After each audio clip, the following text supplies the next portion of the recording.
Hi, and welcome to this lecture on how to prepare a good timetable or workable schedule. In this lecture, let's look at 9 different recommendations for preparing a good timetable or workable schedule. So let's get started.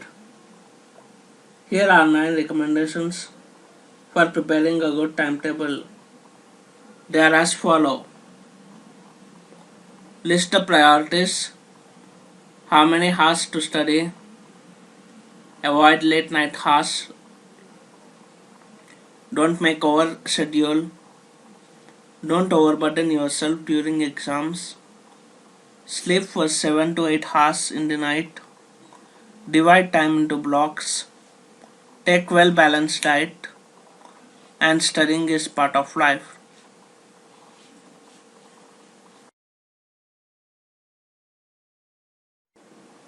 Now, the first one is list the priorities.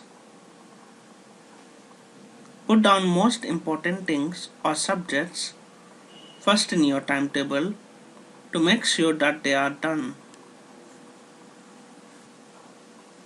Next one is how many hours to study.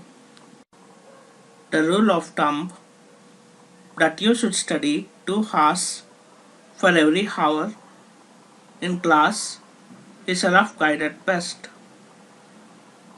One study hour equal to 2 into class hours. If class hours are 5, study hours must be 10. At least, study hours should be 50 hours a week apart from class hours. Study hours can be adjusted during Sundays if the timetable is overburdened during normal days. The time required for the subject varies from student to student and from subject to subject. Start to adjust the hours according to your experience as you find out how long it takes to master your assignment, not simply to cover it. Next one is avoid late night hour study. Late night hour study is not preferable. The efficiency also declines in the late night hours compared to morning hours. Students cannot concentrate on classes while working late in the night. To meet occasional tasks, late night hours can be used for study. Morning hours are the most valuable, and for most people, they are the best hours for serious work. The research shows that each hour used for study during the morning is equal to 1.5 hours at night. However, in some cases, some people prefer late night hours study. They feel fresh during the night hours. They are exceptional to the case.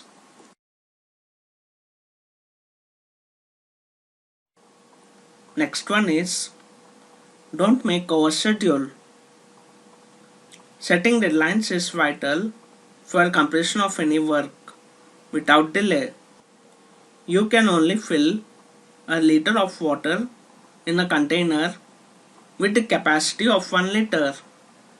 You cannot fill a drop more than that. The same applies to time. Packing a weekly schedule too solidly and with too many details is a waste of time. The time it takes to make such a schedule could be better used in studying a subject directly. The chances of following such a schedule are very slim. Time should be allotted depending on complexity and the size of the task or subject or chapters to be done or covered. Next one is Don't overburden yourself during exams. It will be a grave mistake if you overburden yourself during examinations. The study should be uniform and should be throughout the year. At the time of examinations, increase a few more study hours, but night hours should be strictly avoided.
The average life of human being is 60 years, out of which 24 years are spent on pursuing studies. In the remaining 36 years, out of 24 hours, 12 hours are spent for sleep and routine activities. If half of the day goes for that, each person has only 18 years. Holidays, ill health, lazy days, and vacations take away under 9 years. To get expertise in any work, you need at least 5 years. This means you have only 4 years to clinch glory in any field. Now comes the need for time management and its techniques for better utilization of time. Time management helps to change the above calculations by eliminating lazy days, dead hours, and also by proper use of time during holidays and vacations.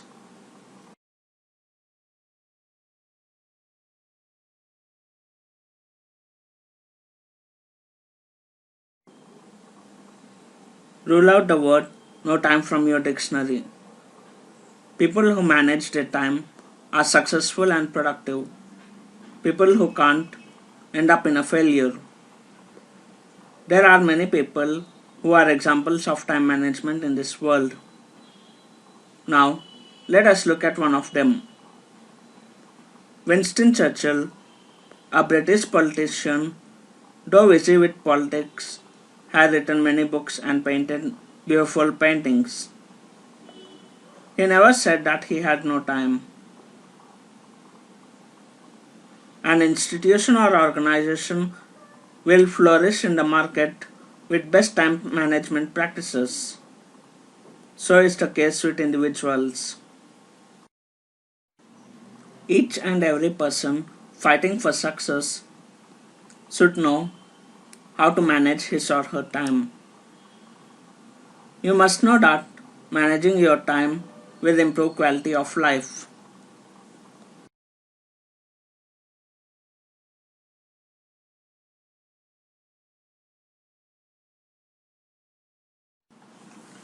Keep away from two T's, that is, temptations and temporary pleasures. Reading unwanted literature, watching sports for days, and consuming alcohol can make you happy at the time of an act. All this can give you temporary happiness, but the success in reaching a goal will give you ultimate happiness. Be selective in making friendship. Have good friends who can guide you in your career and help you in reaching your goal. Try to make friendship with successful people who are linked to your career. Friendship is only part of student's life, but not everything. Spend more time with yourself. Good books will motivate and inspire you. You must also understand the fact that reading a book is making friendship with the book. Thank you.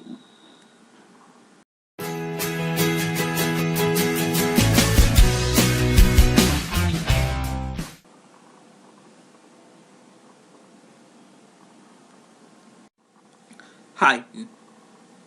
The factors affecting time management are as follow. First one is laziness.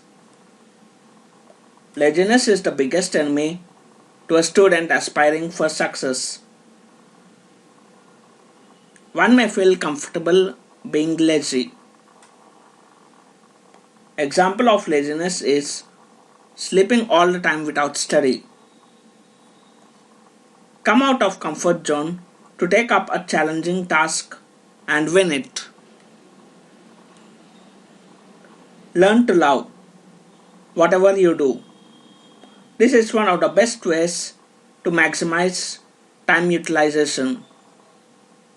He or she who likes their job does it faster and better. Next one is unclean study desk. Keep your bookshelf clean and tidy. Within seconds, you should locate any book from the desk. Hence, plan your bookshelf. Keep your desk clean. A dictionary, pen, pencil, eraser, scale, white papers, and drinking water bottle should be available on the desk or at a place of study. School children should see that their bags should be planned properly.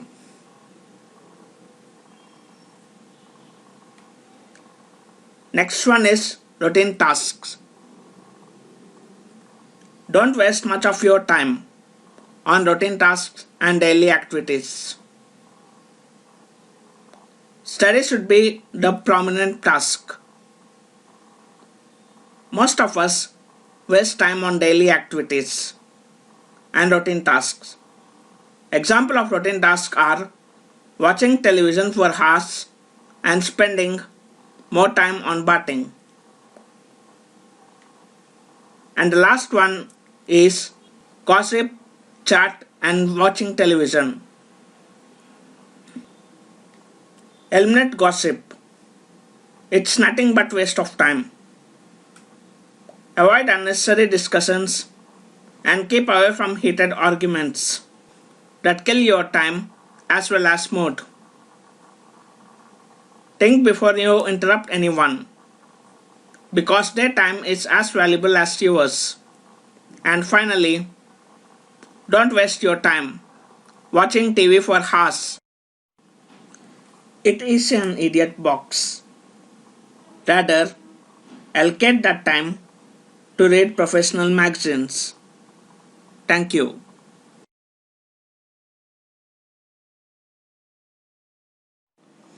Hi, and welcome back to this section on how to take notes effectively and listen better.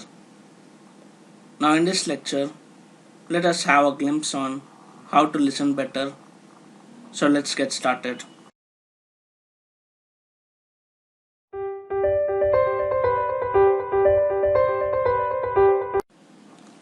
Listening is one of the most important skills you can develop to do better in the school or college. Good listening means paying attention. Try to listen what is said, not what you want to hear. Listen carefully to what the teacher says about an assignment and write it down in your assignment notebook. Listen for essential praises from the teacher. This is most important. It is essential that you know this, and you will need to know this for the test. Don't hear but listen. Hearing is a passive activity and listening is active.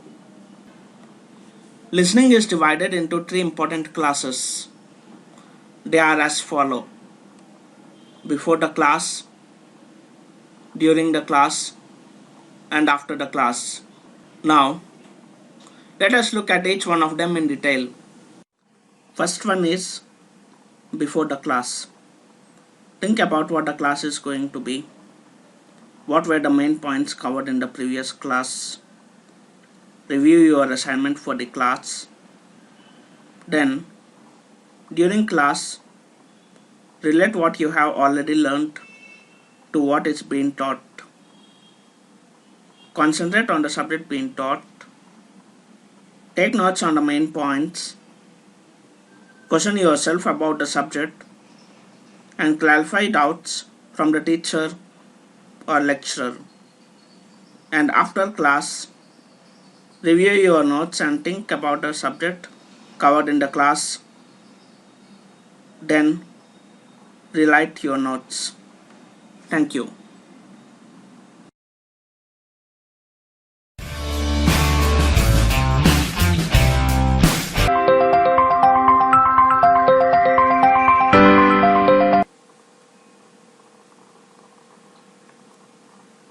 Hi. In this lecture, let us look at different types of concentration techniques. Concentration techniques are divided into four important types. They are spider technique, pen or pencil technique, no-room principle, and checkmark technique. Now let us look at each one of them in detail.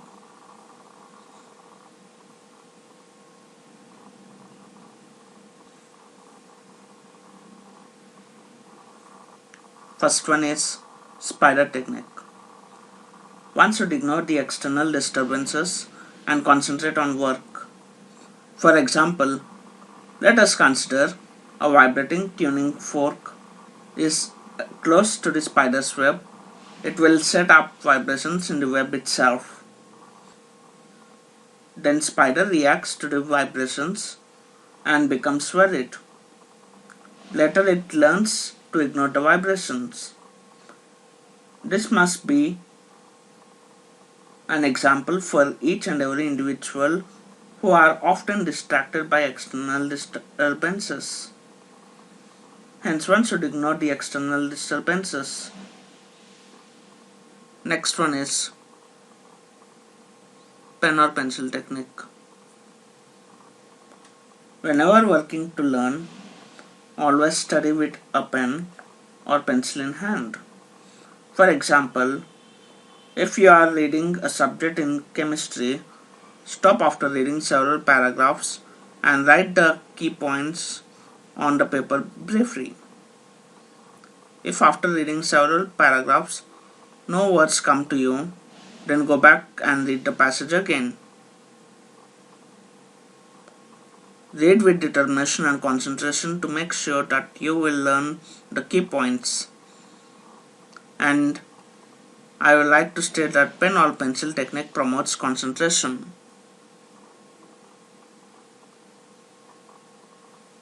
Next one is no-room principle. Think about the subject only. Imagine that certain pathways of your mind are completely filled with thoughts about the subject in front of you. Then there will be no room for disturbing thoughts.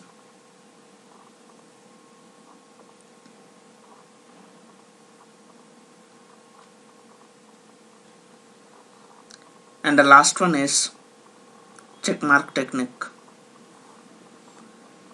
Keep a paper on your desk while studying. When you catch yourself not concentrating, put a checkmark on the sheet.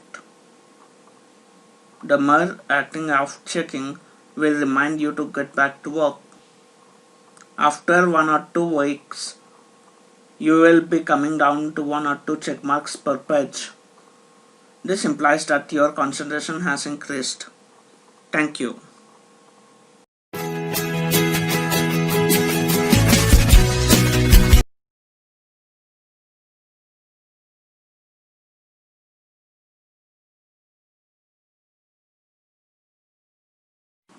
Hi, be punctual and don't postpone the work. Your work will pile up if you postpone it. You might reach a stage where you have very less time in your hands and many subjects to study. Don't drag on the work you plan to complete in a specific period of time. The only formula is punctuality and try to stick to the timetable without fail.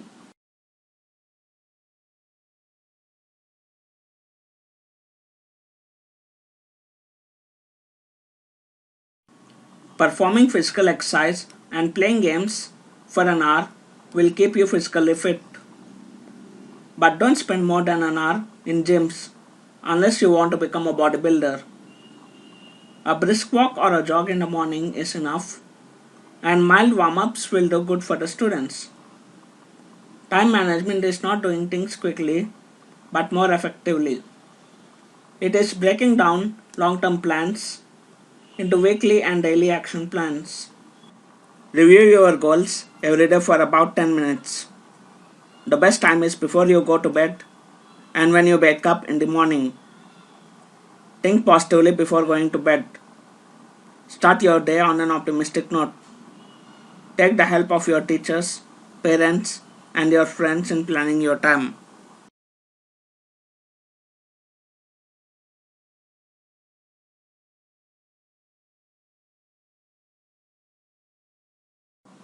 Identify the most important work you should do. Classify your works into urgent, important, and least important. First, finish off the urgent and important works. Now, tasks are divided into four types. Let us have a glimpse at each one of them. First one is urgent and important work. Example of this task is student studying for an examination or test scheduled to be held tomorrow. Next one is urgent but not important work. Example of this task is attending a birthday party of your classmate in the evening. Next one is important but not urgent work. Example of this task is reading a professional magazine that helps you get a picture on the subject. And the last one is neither important nor urgent work. Example of this task is watching a movie or reading a novel. Undecided tasks or works can be discarded or put in the fourth category. Do type 1 first, followed by type 2 and type 3. Thank you.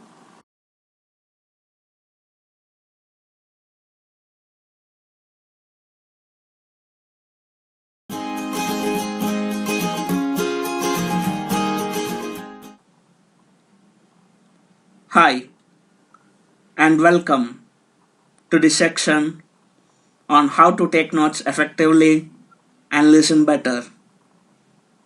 So in this lecture, let's get started with an introduction to note taking.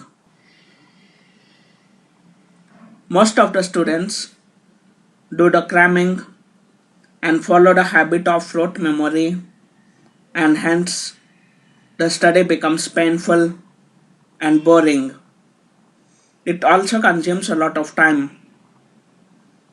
Note taking helps you for systematic study and learning of the subject. Now, here are the tips for taking notes effectively. Pay attention and write good notes in the class. Also, highlight the headings in the notes because when you are studying for the test, then you can immediately pick out information you need to know.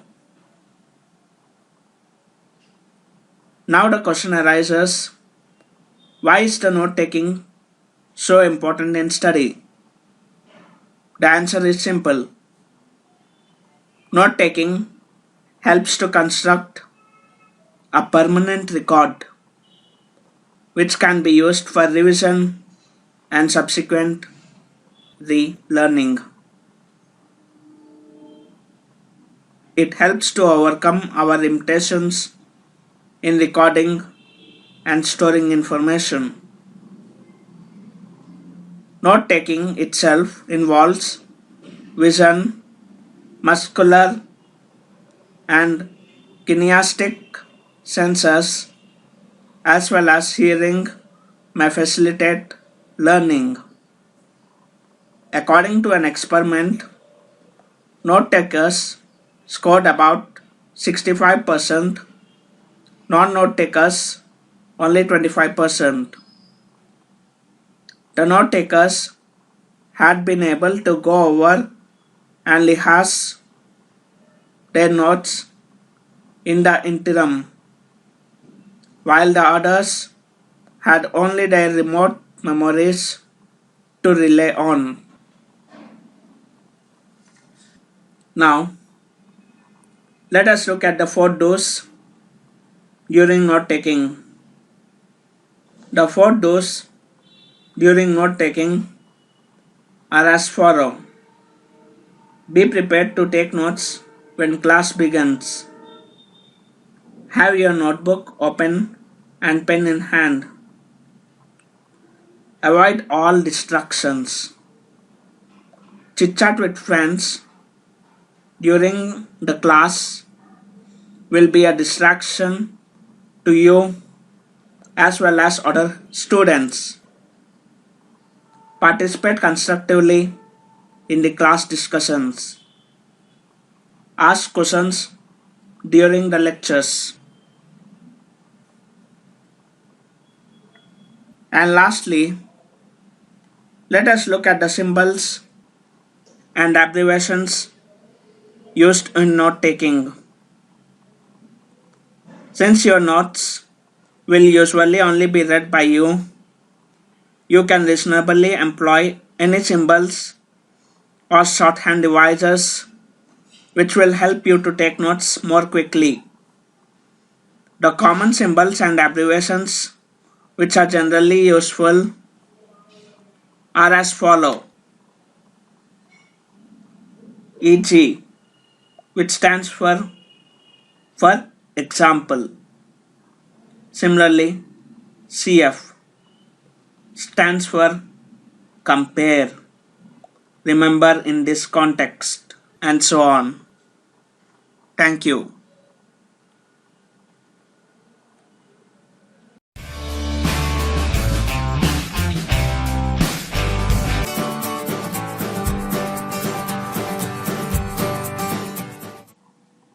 Hi, and welcome to the SQ3R method of study.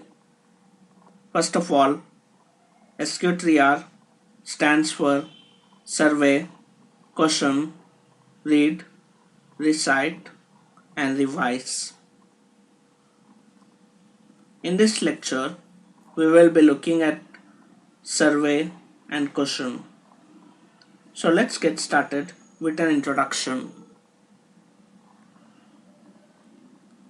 Psychologists and educationalists developed SQ3R method of study as part of scientific work. This is a method you can use every day, and once you make it a habit, you will get much more out of the time you spend studying or reading. It can be used for all subjects. It will help you to avoid cramming for hours on the subject.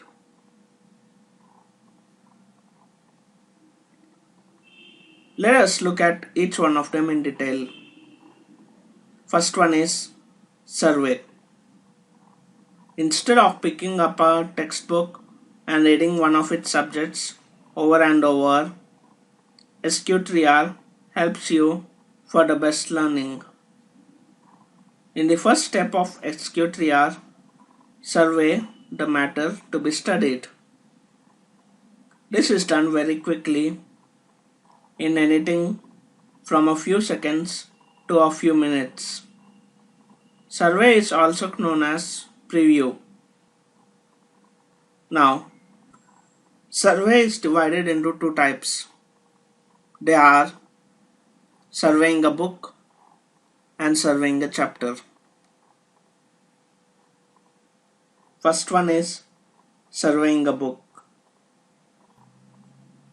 If it is a book you have to read, your survey covers the preface, the table of the contents, and the conclusion, and in case they are given, the main summaries of each chapter. Your aim at this stage is to get a general picture of the whole subject or a book.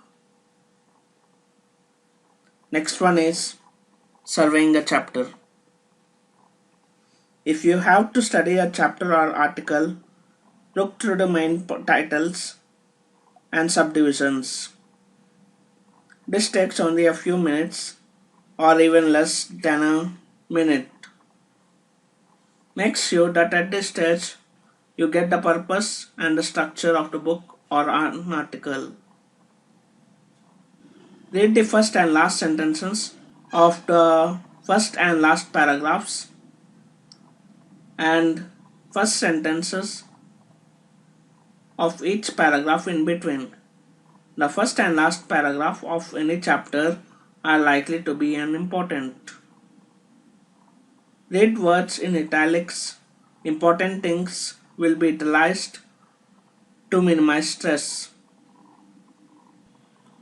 Next one is question. Survey gives an idea of the structure of the work. Now in the second step, ask yourself what problems the author is trying to solve in this book or article or chapter. What questions he or she is going to answer. At times, the author tells you these questions, or the teacher may have explained them in class. At other times, you have to discover the questions on your own. Questions help you to be an active reader. They prepare the mind for intensive reading and drive distractions out. Secondly, they help you find the answers better and faster. Hence, I would like to conclude that we must ask questions not only before we read, but while we read. We only learn when we ask questions. Note down the questions on a piece of paper. Thank you.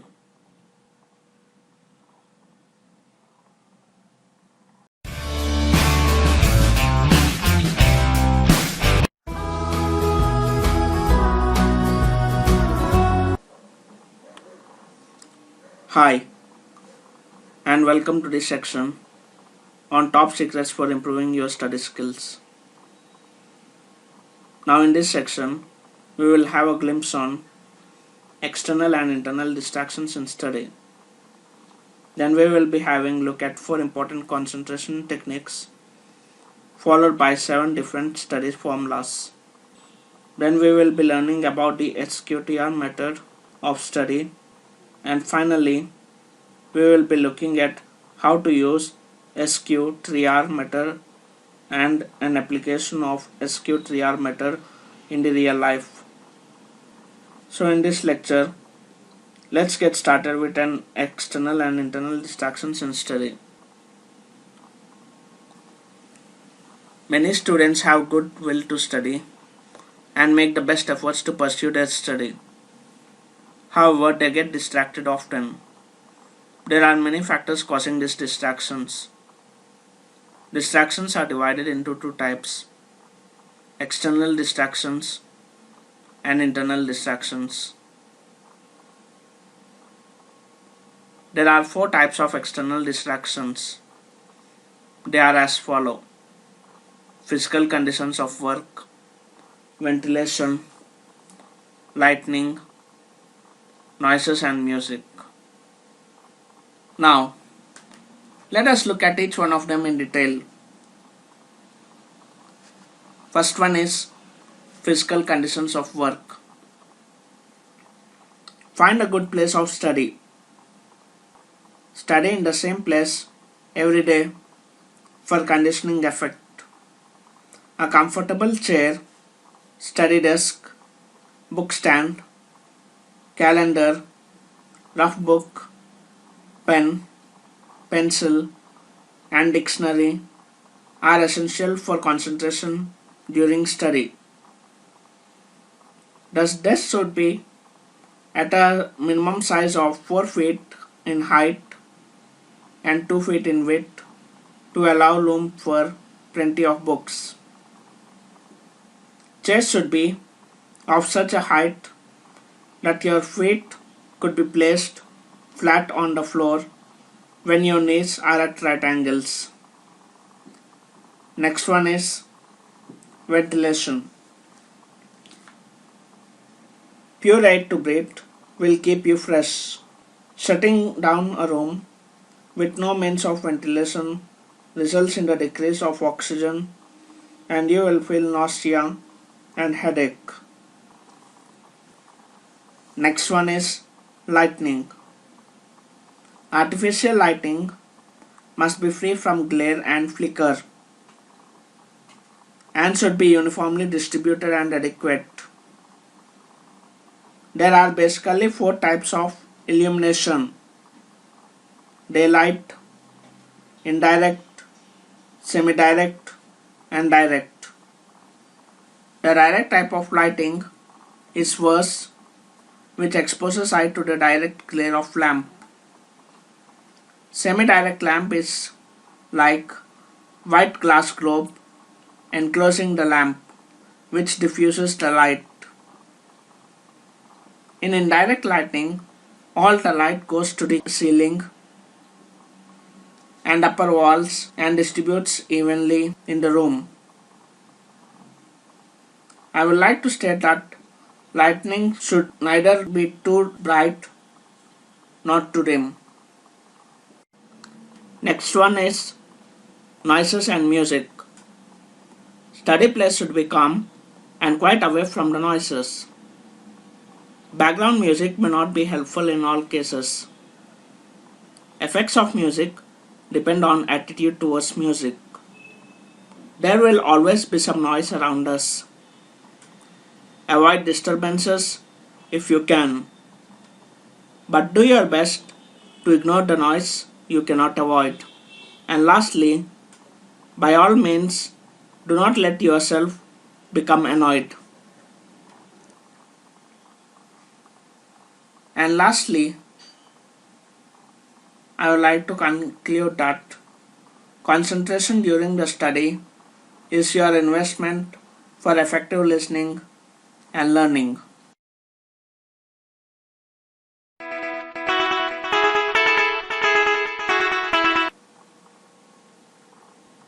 Now, let us speak about an internal distractions. There are 6 types of internal distractions in study.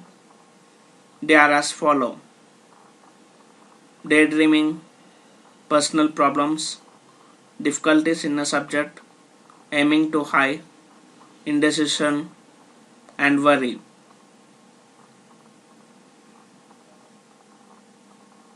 Now, here are medicines for each one of them. Let us have a glimpse at them. Thank you.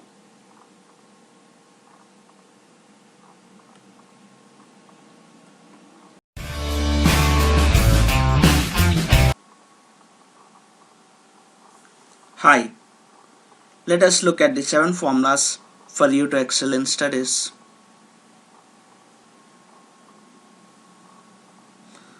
The 7 study formulas is as follow. Be positive, use willpower, don't shift attention, don't fight hunger, get enough sleep, mental exhaustion, and stretch your muscle.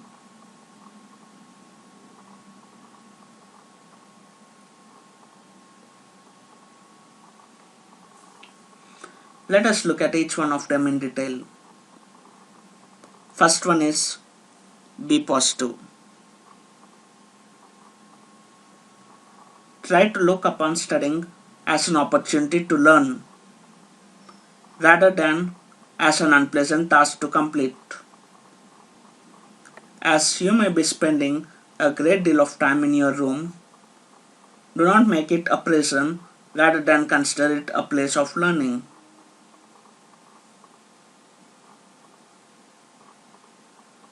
Next one is using willpower. Willpower alone cannot make you concentrate. You will be breaking concentration whenever you remind yourself, I must use willpower to concentrate. If you understand willpower as determination to study and achieve a target, it will go on a long way to help concentration.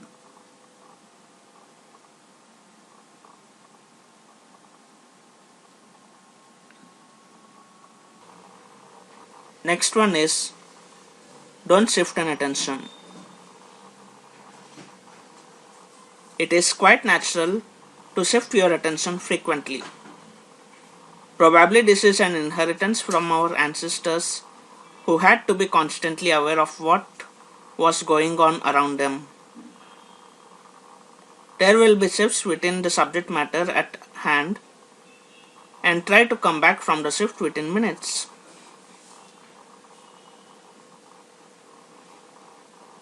Next one is don't fight hunger. Hunger is such a basic and persistent state that there is no sense trying to overcome it.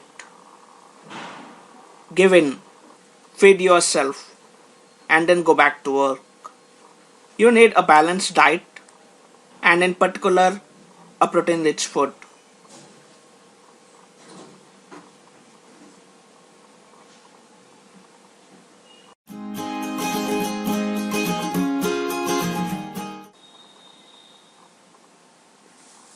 And finally, let us look at the steps which will help to fight boredom in studies.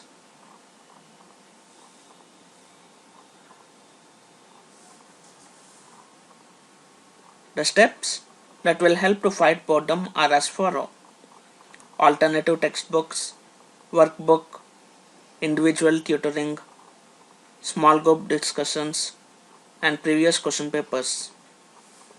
Thank you.